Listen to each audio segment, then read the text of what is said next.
ఒకప్పుడు ఒక అడవిలో ఒక జుత్తులమారి నక్క ఉండేది. ఒకరోజు ఆ నక్క నీళ్లు తాగటానికి ఒక పెద్ద బావి దగ్గరికి వెళ్ళింది. కాని పొరపాటున బావిలో పడిపోయింది. అయ్యో!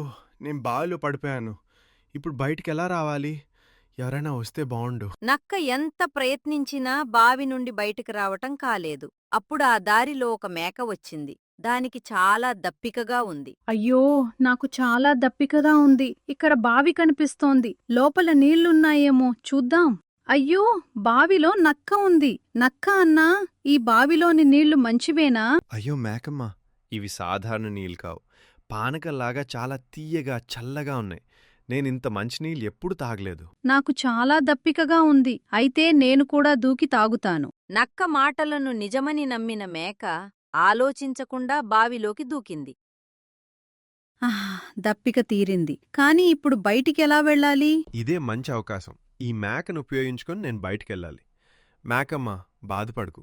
మనిద్దరం బయటికెళ్ళడానికి నాకు ఒక మంచి ఉపాయం తెలుసు. నిజమా? త్వరగా చెప్పు నక్క అన్నా. నువ్వు నీ ముందరి కాలుతో బావి గోడను పట్టుకుని నిలబడు. నేను నీ వీపు మీదెక్కి బయటికెళ్తాను. తర్వాత నీ కొమ్ములు పట్టుకొని నిన్ను పైకి లాగుతాను. సరే నక్క అన్నా, నువ్వు చెప్పినట్లే చేస్తాను. అమాయకమైన మేక నక్క మాటలను నమ్మి గోడను పట్టుకొని నిలబడింది. నక్క మేక వీపుమీద ఎక్కి పైకి చేరి.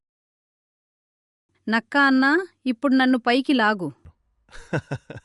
నిన్ను పైకి లాగాలా?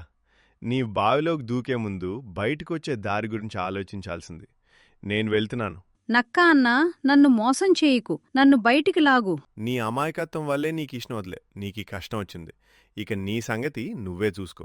అని చెప్పి నక్క అక్కడ్నుండి వెళ్ళిపోయింది. మేక బావిలోనే చిక్కుకుపోయింది. పిల్లలారా, మనం ఎవరైనా చెప్పిన మాటలను వెంటనే నమ్మకూడదు. ముఖ్యంగా చెడ్డవారి మాటలు వింటే కష్టాల్లో పడతాం. ఏ పని చేసే ముందు బాగా ఆలోచించాలి.